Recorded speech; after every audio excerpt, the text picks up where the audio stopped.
Y bienvenidos amigos, bienvenidos a otro programa de Reflexiones en Movimiento. Hoy, 6 de noviembre del año 2025. Y de nuevo estoy aquí con ustedes reflexionando mientras ejercito un poco mi cuerpo y mi cerebro. Importante esa combinación del ejercicio físico e intelectual. El físico en este caso consta de mover las masas musculares más grandes y fuertes que tenemos, que son las de las piernas.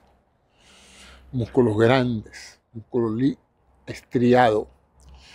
Y el cerebro, pues porque con el ejercicio se moviliza el sistema cardiocirculatorio, cardiorrespiratorio, que aumenta la presión arterial, aumenta la frecuencia cardíaca, aumenta el flujo cerebral, hace que más sangre pase por el cerebro, lo cual contribuye a que haya mayor combustible para la actividad intelectual, que por supuesto ustedes saben es electroquímica, por lo tanto requiere energía eléctrica y química, y esa llega por vía circulatoria y por el oxígeno. Entonces se me ocurre hoy hablarles un poco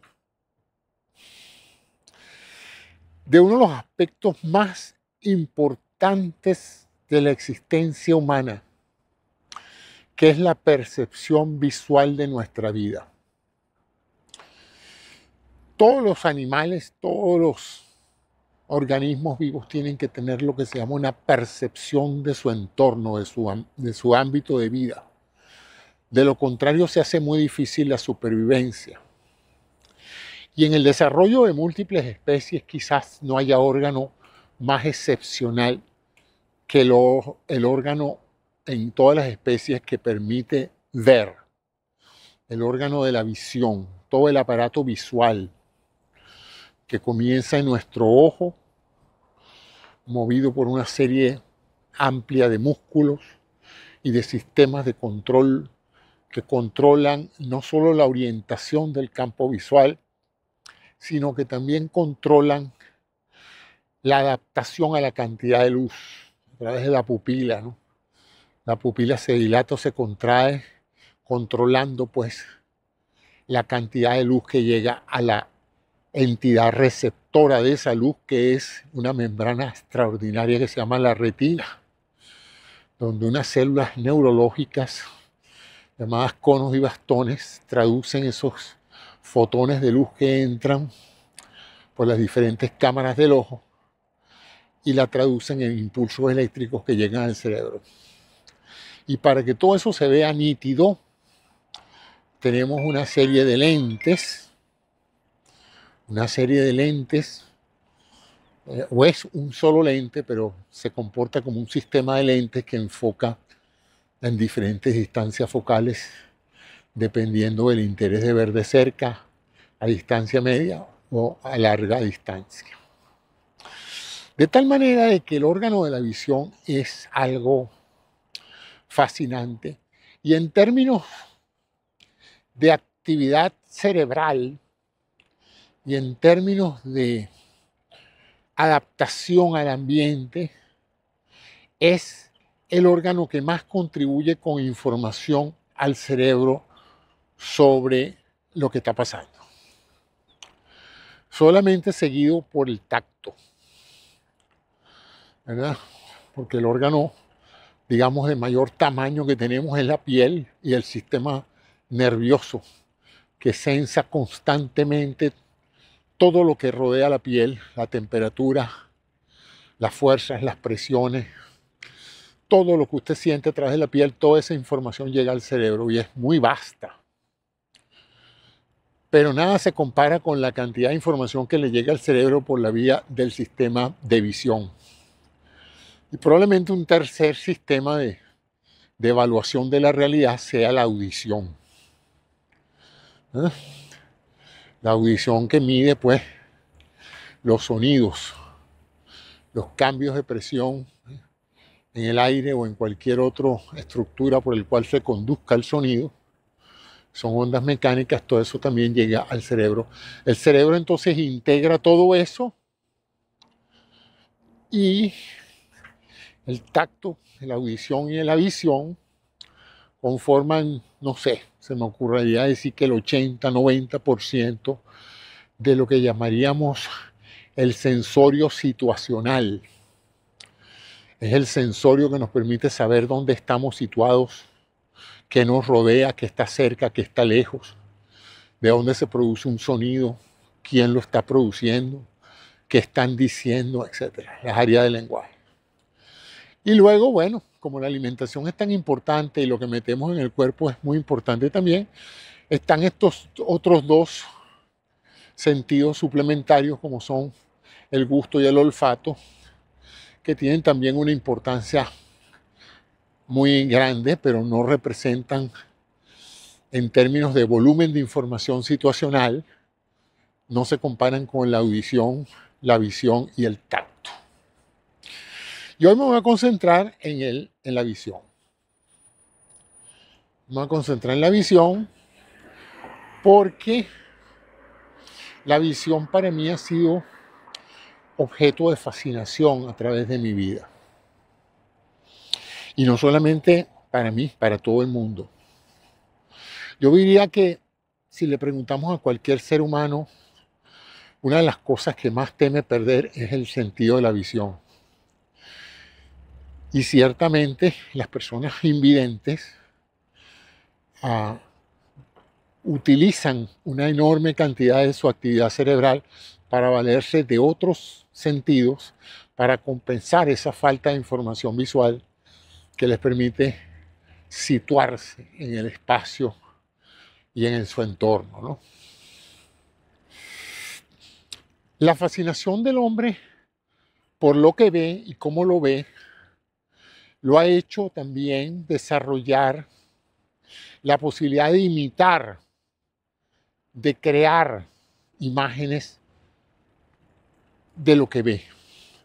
De hecho, el arte de la pintura es eso, básicamente, la necesidad del hombre maravillado por lo que ve, de plasmarlo en una piedra, en una roca, en una tela, en donde sea, ¿no?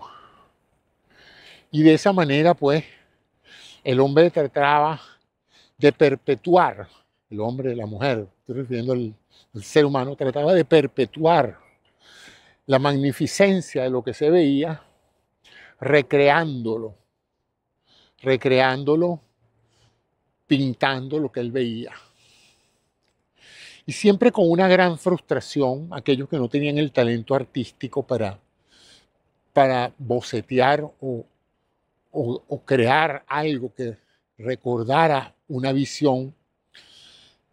La mayoría de los seres humanos lamentaban profundamente cuando veían algo bello la poca duración que esos eventos tenían. La gente los recordaba, pero era algo que no se podía compartir. Si tú veías un rostro bonito, lo más que podías decirle a todas las personas con las que tú vivías era reseñarles en forma de lenguaje tu experiencia de lo que viste. Probablemente hasta describirlo, pero fuera de eso no podías mostrar lo que habías visto. Y bueno, como dije, aquellos que tenían o el talento o el dinero para pagar ese talento podían perfectamente buscarse un artista y decirle: retrátame a mí, retrata a mi esposa, retrata a mi madre, retrata a mis hijos, retrata el patio de atrás de mi casa, retrata esta montaña, etc. Todo eso fue a través de los siglos uno de los más grandes anhelos del ser humano, que fue perpetuar lo ya visto, perpetuar lo que se está aconteciendo.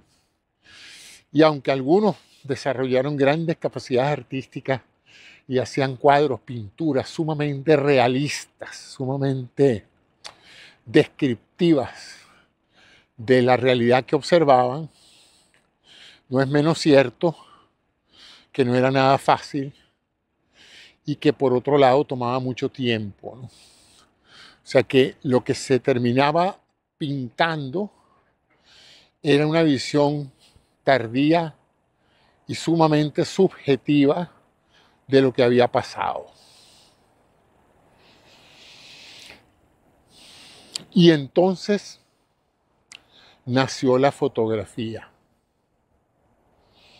La química y la óptica se conjuraron para desarrollar uno de los aparatos más fascinantes del desarrollo humano, que fue la cámara oscura.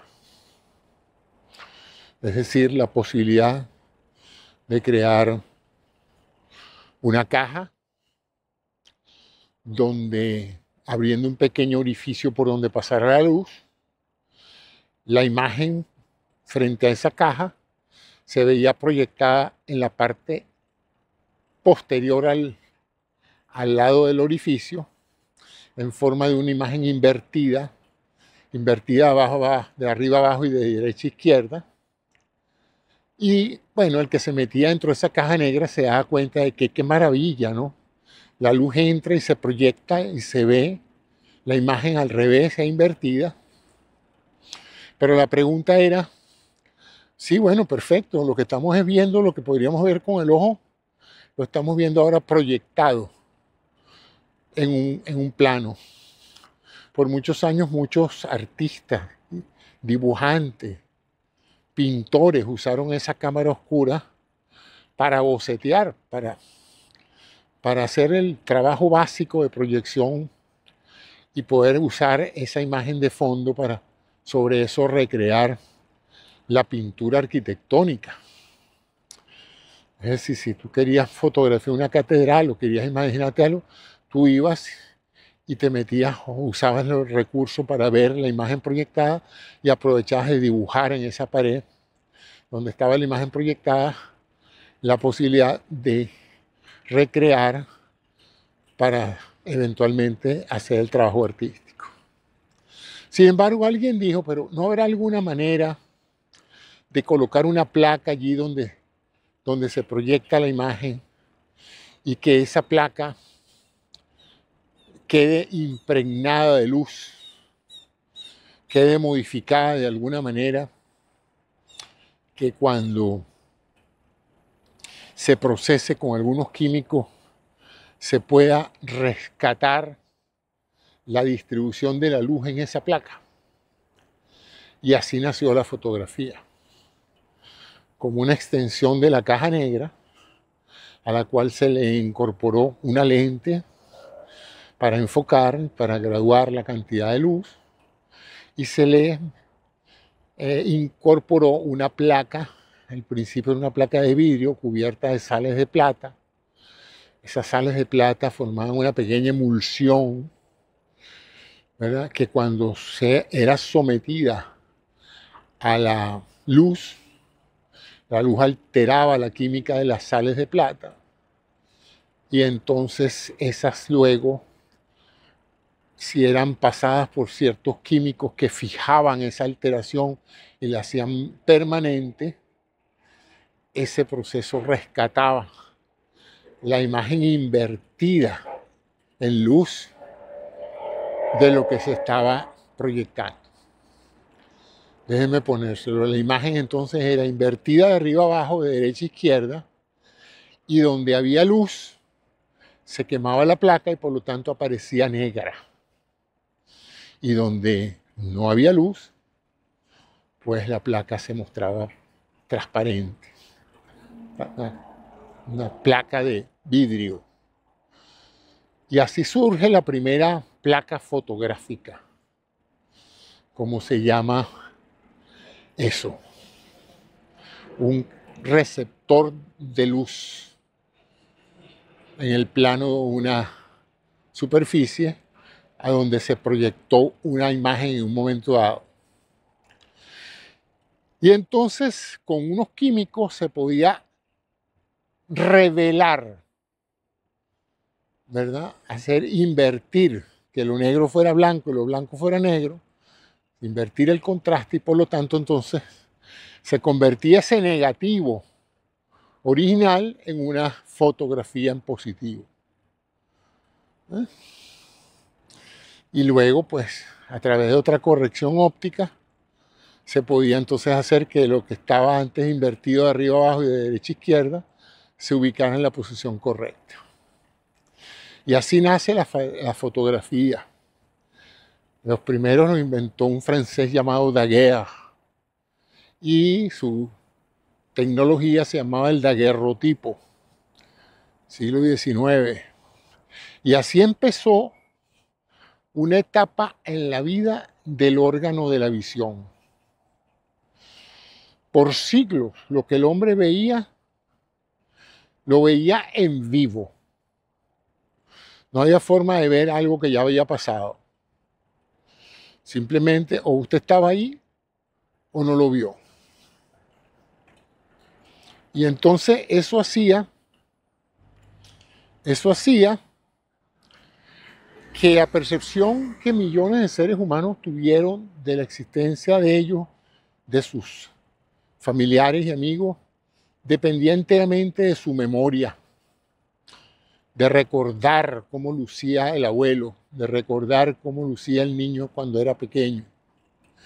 Y súbitamente los seres humanos tenían ahora un recurso de tomar una foto en ese momento y preservarla y poderla ver tantas veces como se pudiese en el resto de la vida. Y por primera vez documentar la historia, capturar ese centésima de segundo durante la cual la luz entró por el orificio a través de la lente, se proyectó sobre la película, en este caso la placa fue sustituida por una película sensible a la luz, y controlando la cantidad de luz y el tiempo de exposición que duró eso, se podía obtener una fotografía. Cuando se malcalculaba eso, la fotografía podía ser sobreexpuesta, o sea, velada, entraba demasiado luz y toda la película se quemaba, por lo tanto no había detalle, o lo contrario, no entraba suficiente luz y la película salía oscura. ¿Eh? De esa manera, pues, se crea no solamente la práctica de la fotografía, sino la técnica y el arte de la fotografía. Y ya voy a escribirles a ustedes la diferencia entre la técnica fotográfica y el arte fotográfico. Y ustedes dirán, Cisnero, ¿por qué a ti te gusta tanto hablar de eso? Bueno, porque yo les empecé esta conversación o esta reflexión diciéndoles que siempre he sido un maravillado de lo que veo, más de lo que oigo y más de lo que huelo o olfateo o pruebo por el gusto. Yo soy más bien completamente visual. Y como toda persona obsesionada por el detalle de lo que se está viendo, ¿verdad? El contenido, la forma, el contorno, los colores, la proyección, todo lo que tiene que ver con una imagen, pues uno no podía menos que verse impresionado cuando uno primero ve la primera foto de su vida.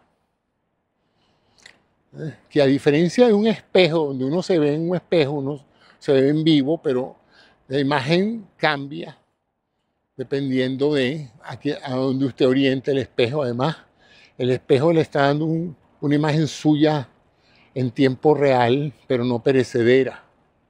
Pero en la fotografía usted se toma una foto y usted se ve no como está en ese momento, sino como está en el momento en que se tomó la foto. Y aprende el ser humano a descubrir una cantidad de cosas que solo se ven si se captura el momento. Recuerdo mi impresión cuando me enteré de que una de las primeras fotografías que se hicieron era básicamente para saber y resolver una duda que siempre tuvieron los amantes de los caballos, que veían un caballo galopar y preguntaban que si durante el galope había algún momento en que el caballo tenía las cuatro patas en el aire. porque los acontecimientos de una cabalgata hacían todo tan rápido que no era fácil imaginar si en algún momento las cuatro patas del caballo iban en el aire. No había evidencia, pues. Tú decías, a mí me parece que sí. No, no, yo no creo que no. Yo creo que él siempre tiene por lo menos una pata en tierra. Bueno, entonces empezaron a tomarle fotos a todo, con cámaras sumamente pesadas, laboriosas. Y sin embargo había gente obsesionada por la necesidad de preservar todo para la historia y para ellos. Tenemos entonces gente que escaló montañas altísimas solamente para preservar para siempre cómo era la naturaleza en ese momento, en ese instante, en ese día, en esa hora. Yo he visto algunas fotografías de los naturalistas en los parques nacionales americanos a principios, a finales del siglo XIX y principios del siglo XX. Fotografías de indios en el siglo XIX aquí en los Estados Unidos para preservar sus rostros, su indumentaria, para que la gente se acordara de cómo lucía un nativo americano y no esta cuerda de ilegales que han llegado después que a quitarle sus tierras. Bueno, lo cierto es que yo descubrí como, ya yo venía, porque tuve una tía tan apasionada como yo por preservar la imagen, que ella se compró una camarita y se dedicó durante toda nuestra infancia a tomarnos fotos. Casi todas esas fotos que ustedes verán en las redes sociales mías, con 6 meses, 8 meses, 1 año, 2 años, esas las tomó casi todas mi tía, que fue como mi madre, porque vivíamos todos juntos, ¿no? No era que ella venía de vez en cuando, sino que ella forma parte del hogar diario, cotidiano. Bueno, lo cierto es que mi tía un día, pues, como una gran concesión a mi curiosidad, me dejó usar su cámara fotográfica. Y desde ese momento para mí representó una experiencia fantástica la idea de tomar fotografías. Crecí, eduqué, me mejoré y empecé ahora a entender el arte fotográfico. Porque como les dije, la técnica fotográfica, gracias a una tecnología, se hizo muy fácil de sacar una foto bien expuesta, como se dice, ¿no? Una foto bien expuesta es una foto donde se ve todo en foco, nítida, con la cantidad de luz para ilustrar lo que uno quiere ver, con áreas muy brillantes o áreas muy oscuras, pero el objeto de la foto se debía ver bien iluminado, claramente iluminado, y captaba eso. Eso es una foto técnicamente bien hecha. Sin embargo, con estas cámaras automáticas que hacen todo, y las hubo mucho tiempo, había una que se llamaba la Kodak Instamatic, porque durante un tiempo las cámaras eran laboriosas. La óptica alemana era una de las mejores del mundo y hacía unos extraordinarios lentes, y había cámaras costosas, técnicamente complicadas, donde había que mover el diafragma para controlar la cantidad de luz que entraba, y el obturador que medía el tiempo mediante la cual la cortina estaba abierta para que entrara la luz, y el foco. O sea que para tomar una buena foto se necesitaba que la persona tuviera un buen ojo para identificar las variables, porque muchas veces no había muy buenas formas de medir. Después se inventaron los fotómetros y ya era posible más o menos medir, cuantificar la cantidad de luz apropiada para una cosa u otra. Pero al principio era al ojo por ciento, ensayo y error, ¿no? Unas fotos salían sobreexpuestas, otras subexpuestas, y los que tenían buen ojo, pues sabían. Pero era laborioso, había que saber lo que uno estaba haciendo, porque a menos que uno tomara fotos siempre en el mismo lugar y a la misma hora, las condiciones cambiaban, por lo tanto había que ajustar los valores de exposición, de enfoque y de obturación, de velocidad. Sin embargo, Empresas como Kodak y muchas otras, Agfa y Fuji, tres grandes empresas internacionales, trataron en lo posible de masificar el arte, la técnica de la fotografía y hacer que cada persona pues tuviera el privilegio de tomar una foto de su familia, de su casa, de su atardecer, de los sitios que visitaba, de los amigos. Y así surge pues la fotografía de masas, la fotografía que ya no está en manos de fotógrafos, sino está en manos de personas comunes y corrientes, así como ustedes y yo, que simplemente queremos postergar, preservar para siempre lo que estamos viendo en ese momento. Cámaras Instamatic, automáticas e instantáneas, que hacían un cálculo de la luz y la foto salía bastante buena. Si se tomaba en buenas condiciones de luz y la persona no se movía mucho, pues lo más probable era que la foto saliera bastante presentable. Y así empezó el mundo entero, nuestra civilización, a documentar la vida en este planeta. Porque no fue nada más que tomamos fotos de nosotros, tomamos fotos de animales, atardeceres, qué sé yo, arquitectura. Bueno, la realidad, lo que durante muchos años se veía, pero no se podía preservar, empezó a preservarse y a acumularse en la bitácora de imágenes que configuran la vida de la especie humana en este planeta. Tanto la vida y los desarrollos humanos como la realidad que nos rodeaba, los animales con los cuales estábamos, etc. Las guerras, todo se documentaba con fotos.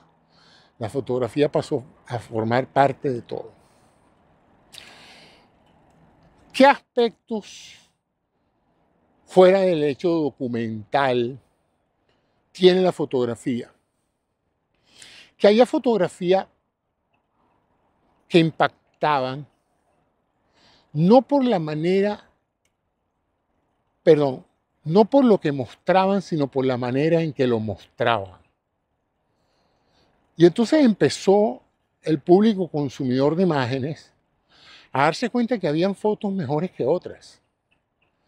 Que del mismo árbol, del mismo día, en el mismo sitio, había unas fotos que tenían como un mayor impacto en el que la veía que otra tomada del mismo árbol.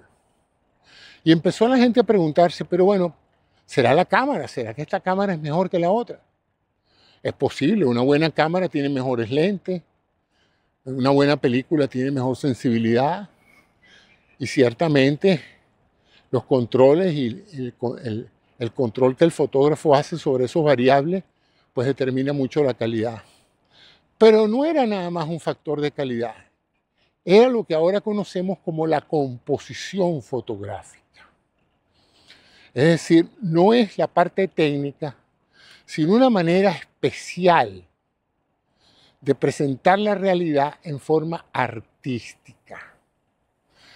¿Y por qué artística? Porque se hizo evidente que solo ciertos individuos con ciertos talentos tenían la capacidad de hacer de una foto cualquiera una obra de arte.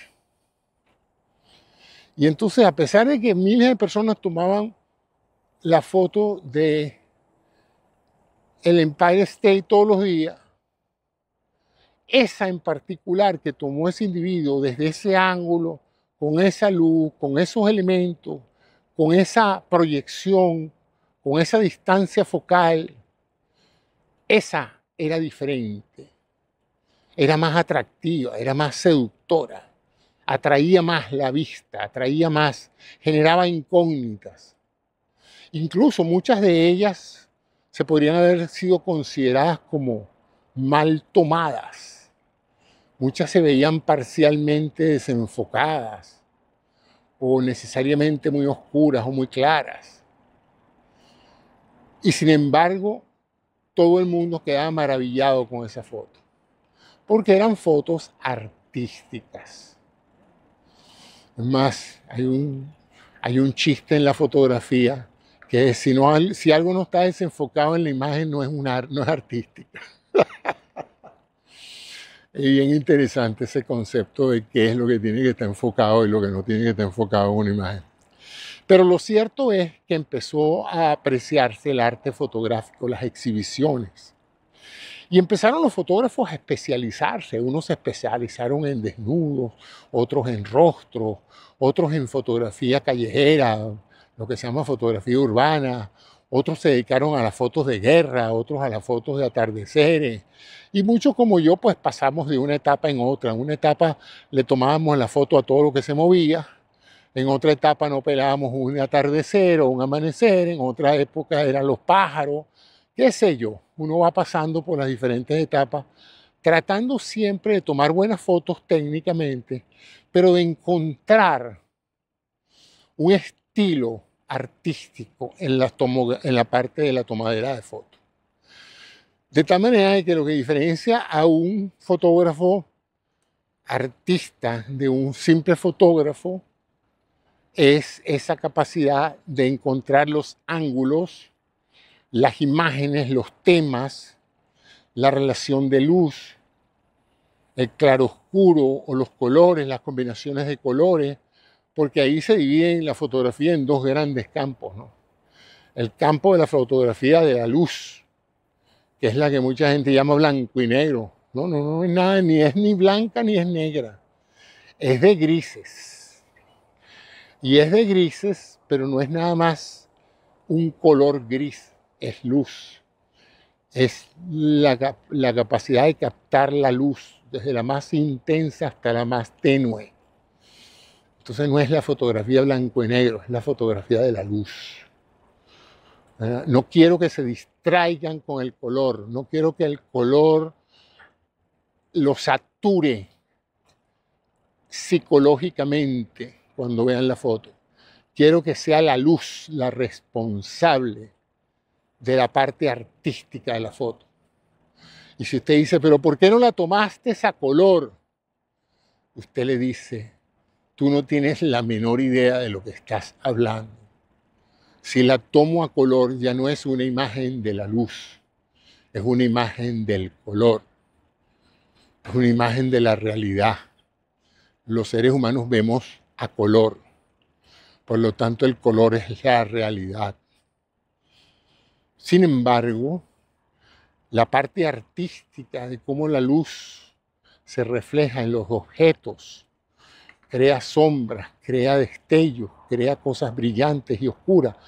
Eso, bien configurado en lo que se llama un patrón visual de atención o de desatención, crea una extraordinaria foto en blanco y negro que lo deja uno con la boca abierta.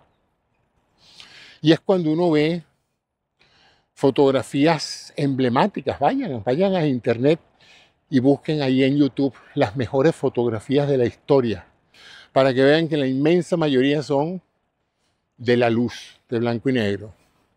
Y hay fotos, hay una extraordinaria, que fue cuando Muhammad Ali venció, creo que fue a Sonny Liston, y le metió una trompada, y un fotógrafo captó ese momento en el cual el puñetazo de Ali le pega en la mandíbula al otro y saltan brotando las gotas de sudor y de saliva del rostro del golpeado, y la luz crea ese perfil. La foto tiene potencia, la foto tiene impacto.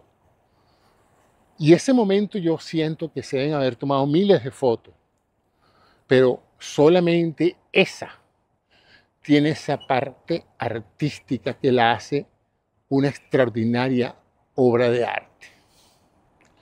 Entonces eso les dice la parte artística. Ahora, el motivo de que yo esté hablando de esto, además de mi fascinación por la imagen, de mi frustración por no ser un fotógrafo artístico, no tengo el ojo fotográfico, créanme que lo he buscado a través de mi historia. He tratado de entrar en algunos momentos en que quiero pensar y sentir como un artista y salir con mi cámara y plasmar en arte las cosas que veo. Pero el que no la tiene, no la tiene. En cambio, el que la tiene le es tan fácil que hasta con una cámara mediocre puede hacer tremendas fotografías artísticas. Tiene, no sé, una suerte de habilidad para pararse en el sitio adecuado, para componer la foto de la manera extraordinaria y para saber dispararla en el momento justo. Ni un milisegundo antes, ni un milisegundo después. Porque la foto no perdona el tiempo. Una extraordinaria foto a destiempo carece de interés. Y destiempo puede ser un instante antes o un instante después. Pero cuando la gente dispara justo en el momento, esa foto cobra una trascendencia extraordinaria. Y eso se ha visto en innumerables casos donde, como dice uno, final de fotografía. Esa foto donde la nariz del caballo toca la línea de llegada en un hipódromo. Esa es una foto técnica para saber quién llegó de primero. Pero como ustedes ven la que toma un fotógrafo en la banda de la línea de llegada, donde capta la energía del caballo, su musculatura, la luz, la expresión del jockey, el movimiento del fuete, la expresión de los otros caballos, la mirada de los otros caballos viendo que les van a ganar por una nariz. Eso es una foto artística. Esa no es la foto para saber quién llegó de primero. Esa es la foto para saber qué estaban sintiendo los animales, los jockeys y todo el que aparece en la foto. Y el que logra esa foto se corona. Se corona por buen fotógrafo, por oportuno y por sortudo, porque no vamos a estar claros, ¿no? Nadie muchas veces puede predecir exactamente el momento justo de tomar una foto. Por eso es que casi todos los fotógrafos toman fotos con cámaras que toman muchas fotogramas por segundo. Precisamente para que si pierden uno, agarra el otro. Y de 30 fotos en un momento dado, solo una vale la pena. Pero en el pasado hay que reconocer que había gente que tenía el tino para tomar la foto en el momento apropiado. Sin embargo, ya llevamos 37 minutos de programa hablando de fotografía. ¿Y por qué les estoy hablando hoy de fotografía? ¿O qué me hizo a mí hablar hoy sobre esta mi pasión que la llevé a la práctica de la medicina? Porque en el área médica, independientemente de mis estudios de ingeniería biomédica, yo me especialicé en la ingeniería médica de imágenes, en la fotografía con rayos X, ultrasonido, resonancia magnética, todas técnicas de procesamiento de imágenes, todas digitales, todas computadorizadas. De tal manera, pues, que cuando la gente me preguntaba, ¿y usted qué hace? Yo a veces cuando quería en cierta forma darle un tono jocoso a la conversación le decía, yo soy fotógrafo. ¿Ah, sí? ¿Y qué tipo de fotografía haces tú? ¿Matrimonio? ¿Bautizo? No, yo fotografío a la gente por dentro. ¿Y cómo es eso de fotografiar a la gente por dentro? Bueno, sí. Yo le veo el hígado, el vaso, el páncreas, la vértebra. Le veo la hemorragia. Le veo los cálculos. Entonces la gente no podía menos que sonreírse.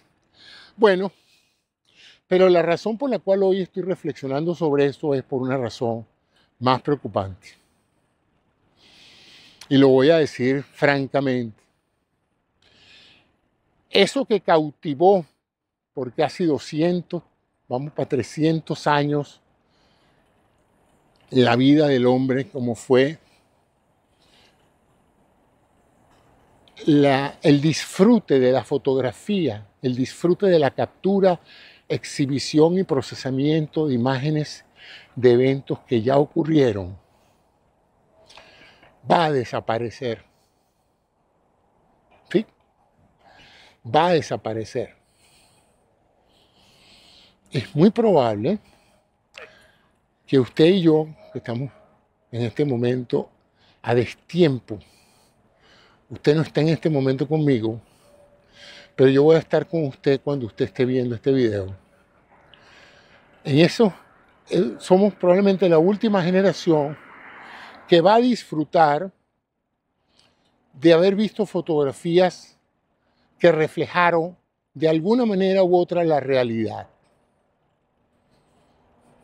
Porque el ser humano ha inventado ahora una tecnología que va a producir imágenes de cosas que no existen, de situaciones que no han acontecido ni van a acontecer probablemente, van a reflejar conflictos que no han pasado, van a crear imágenes de personas que no han existido y que probablemente a lo mejor nunca existan, de animales que no existen, de fantasías que no existen. Y a diferencia de la fotografía basada en la realidad, que es la que yo he practicado y la que todos nosotros conocemos, es la que ustedes decían, no te creo, tráeme la foto para ver. Porque cuando uno no sabía si algo había pasado, uno pedía la foto. Eventualmente el video, o el cine, pero era básicamente una fotografía en movimiento. La técnica y la realidad era la misma. En realidad, tanto el cine como el video,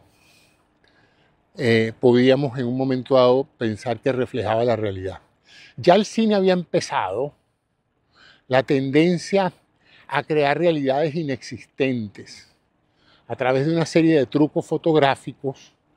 Ya había empezado una tendencia a simular gente que está volando cuando no están volando, a simular caídas que no son reales, a simular escenarios que no existen, etc. A engañar al ojo, a usar lo que se llaman ilusiones ópticas para hacer ver cosas que no existen. El cine empezó a ensayar con eso. Y los fotógrafos también, ellos tenían una serie de truquitos para borrar o para resaltar o incluso hasta disminuir algunos aspectos de luz y de color que hubiesen en una fotografía. Se llamaba retocar la foto. Mira, salí un poquito arrugado en la foto, ¿me puedes retocar un poquito? Y eso empezó a hacerse algo habitual y algo aceptable con la aparición de la imagen digital. La posibilidad de cambiar los dígitos que describen la imagen en una pantalla, de manera que cuando ella se imprimiera, pues reflejara los cambios que se le habían hecho. Un programa en particular se transformó en el estándar de la industria, ustedes lo conocen, el programa se llama Photoshop. Taller de fotografía, eso es lo que significa Photoshop. Porque cuando los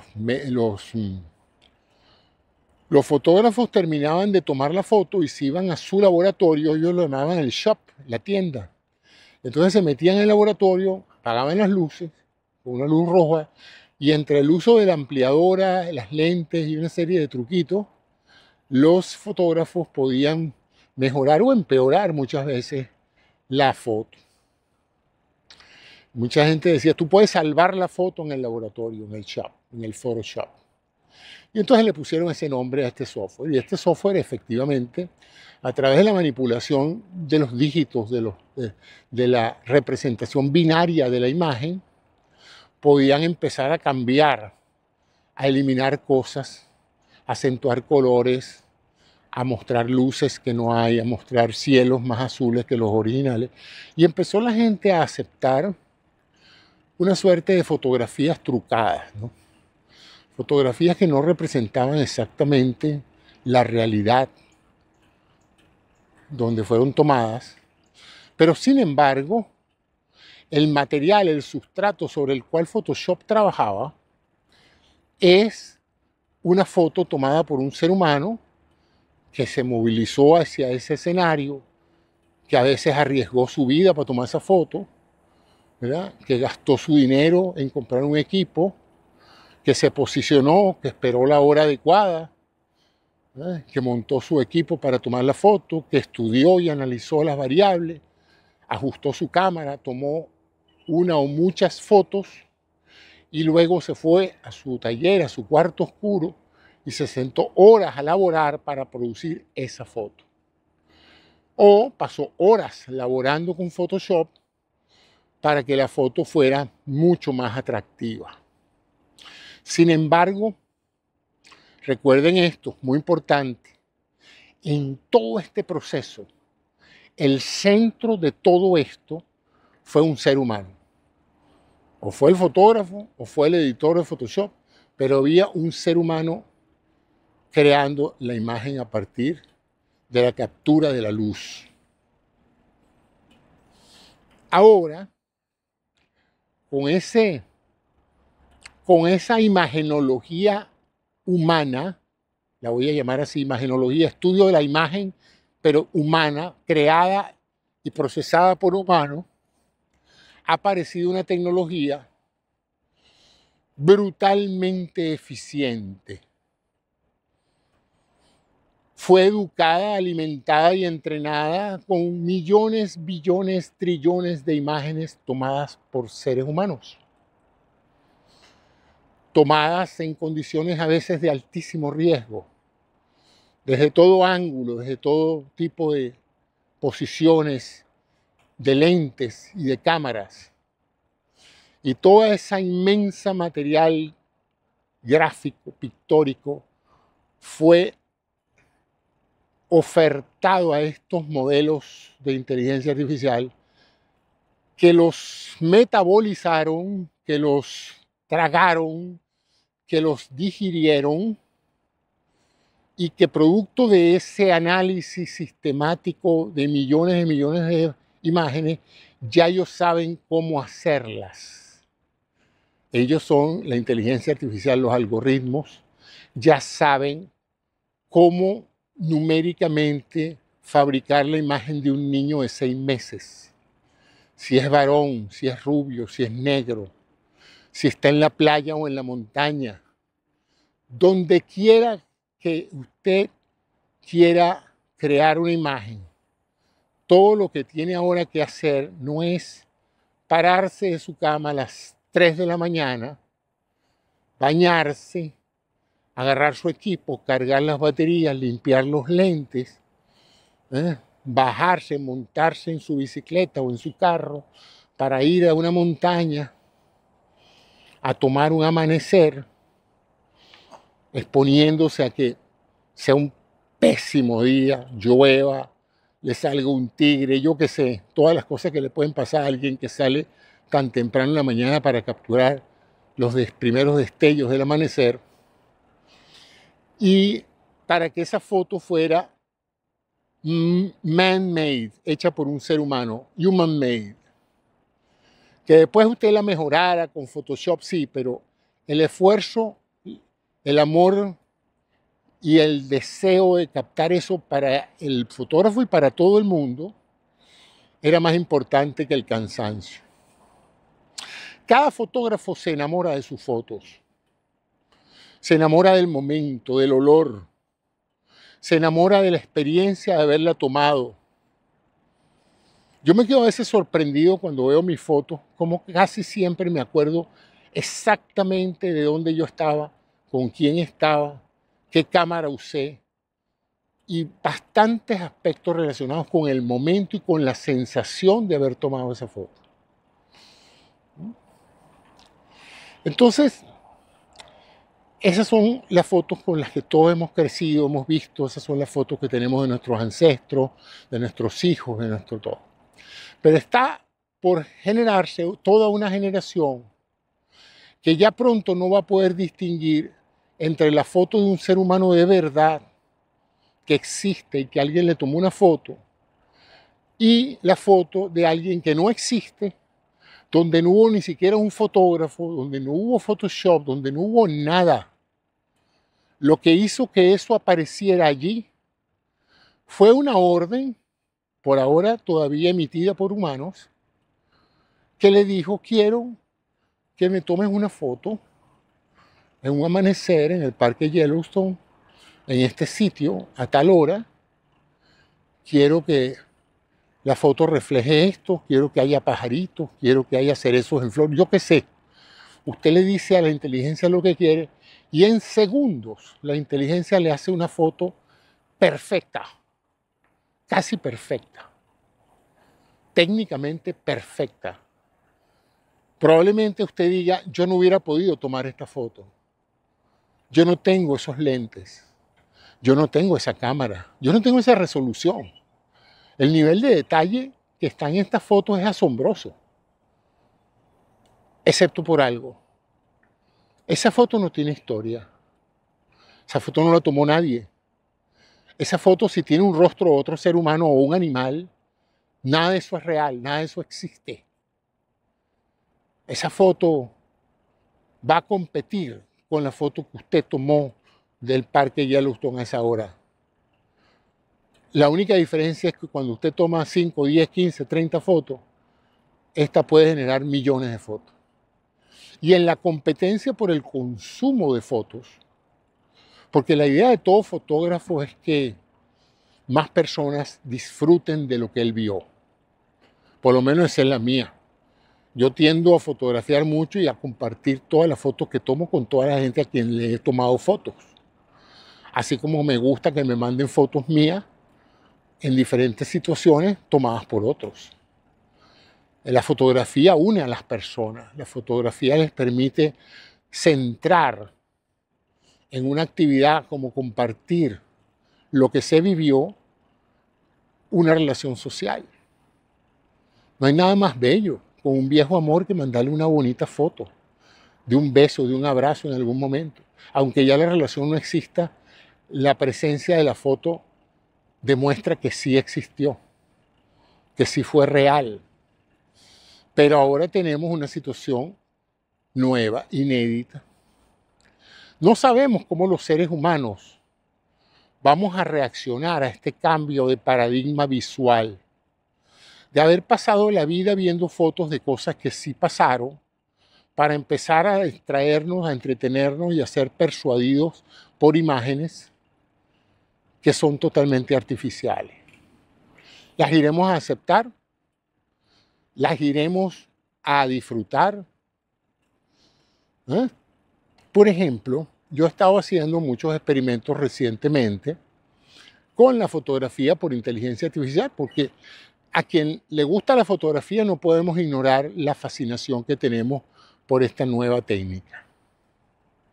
Entonces agarré una serie de imágenes mías, las fotografié, me fotografié frente a la cámara, unas 60 imágenes, le dije a la inteligencia artificial, este soy yo, en diferentes ángulos, sonriendo, bravo, molesto, viendo para arriba, viendo para abajo, y le dije, estudia esto, créate un modelo matemático de mi rostro y dale el nombre de José. Y de ahora en adelante, cuando yo te diga José en tal parte, vestido de tal cosa, tú vas a crear una imagen mía donde aparezco yo, vestido de bombero, vestido de astronauta, en París, en Venezuela, yo qué sé, donde sea.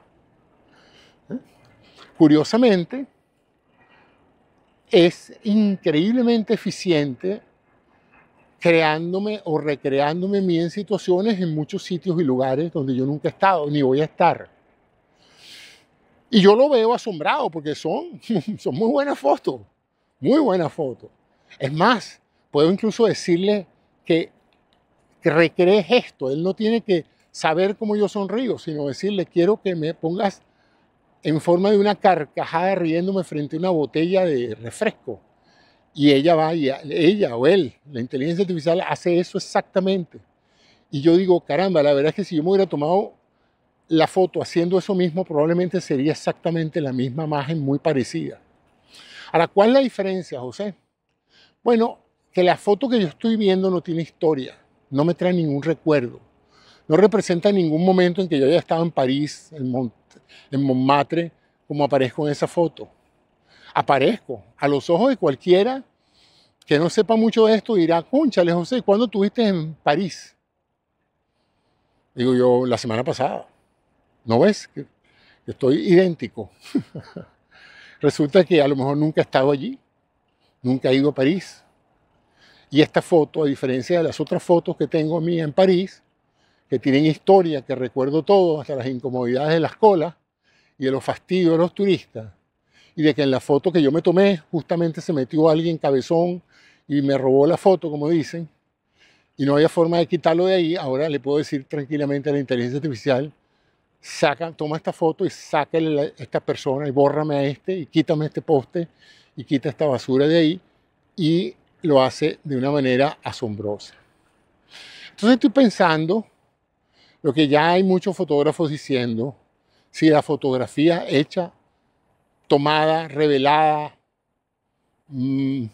manipulada por humanos, va a desaparecer y va a ser desplazada por la masiva producción de fotos artificiales de todo tipo, usadas en publicidad, usadas en todo, en noticieros, en todo.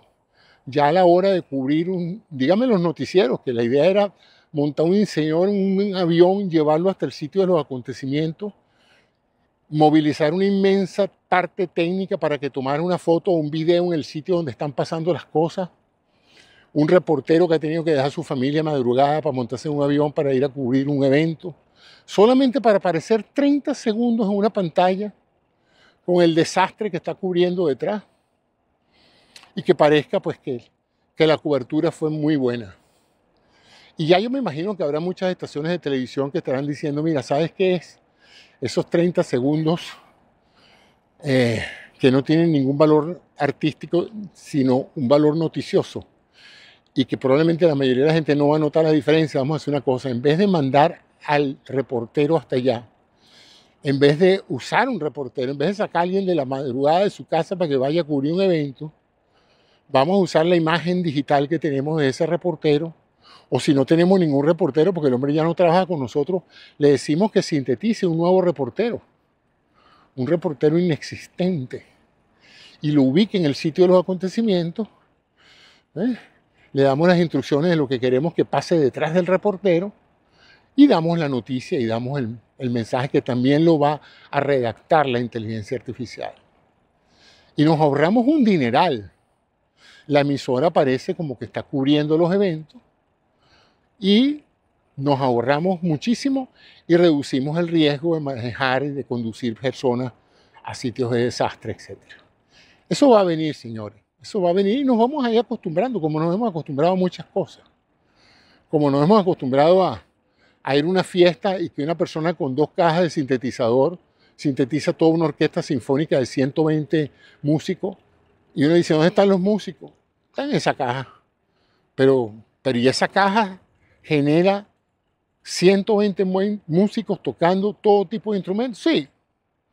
Es un sintetizador de sonido, sí, sí. Ya tenemos conciertos donde va un DJ que no toca ningún instrumento, que muchas veces no sabe nada de música, sino que lo que es una persona muy hábil mezclándola. Por ahora, porque pronto vendrán consolas con DJ inteligentes, que uno le dirá: mira, necesito hacer una fiesta, la gente que va a venir a esta fiesta es así, así, asado, su idiosincrasia es esa, tu nacionalidad es esta, créame un playlist y hazme unas mezclas especiales para este evento. Y no te preocupes por la parte de gráfica, porque tenemos ya un avatar, un DJ artificial que va a aparecer allí moviendo los platos, y todo lo que las personas van a ver y a escuchar va a estar hecho por algoritmos de inteligencia artificial. ¿Qué va a pasar con el ser humano en esas condiciones? No tengo la menor idea. Pero eso va a ser un shock para los que hemos transitado de pasar más de la mitad de nuestra vida viendo fotos de cosas que sí pasaron, de eventos que sí pasaron, de personas que sí existen, para entonces estar ahora en los finales de nuestra vida viendo y siendo engañados por una inmensa tsunami de imágenes, de video o estáticas de cosas que no existen. Ya yo estoy tratando, y cada vez con más dificultad, cada vez que veo un video, de saber: ¿será real o será inteligencia artificial? Todavía es posible identificarlo, pero no pasarán más de unos meses más o un año más hasta que sea prácticamente imposible de identificar si la persona que está hablando es o no es real, y si es la persona que parece ser. Entonces, bueno, ese es el programa de hoy. Esas eran las reflexiones que quería compartir con ustedes. Ya estamos cercanos a la hora, así que muchas gracias a ustedes por la atención que me prestan. Y hasta una próxima Reflexiones en Movimiento.